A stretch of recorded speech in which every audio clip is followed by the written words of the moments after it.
Hello, in this video I'm going to show you how to record the screen on an iPhone running iOS 18. Before you can record the screen, you'll need to add the record control to the control center. First, open Control Center by swiping down from the top right of your iPhone. Next, tap the plus button in the top left. Now that you're in the Edit Control Center screen, tap Add a Control at the bottom. Once a list of controls appears, find Screen Recording and tap it. It will then be added to Control Center. Tap any empty space to get out of the edit screen. You can now tap on the screen recording button to record your iPhone's screen. There will be a timer that appears in the dynamic island on iPhones that have one. A red circle will then appear in the dynamic island to indicate that the recording is in progress.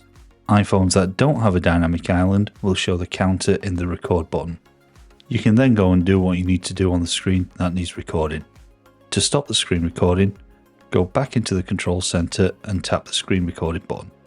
A notification will appear to let you know that the recording has been saved in Apple Photos. Thanks for watching. I hope you found the video useful. If you want more iPhone and iOS tips and tricks like this one, I have a playlist of them here on the left. And if you want to watch my latest video, it's here on the right. Lastly, if you could, please give the video a like and consider subscribing for more tips just like this one.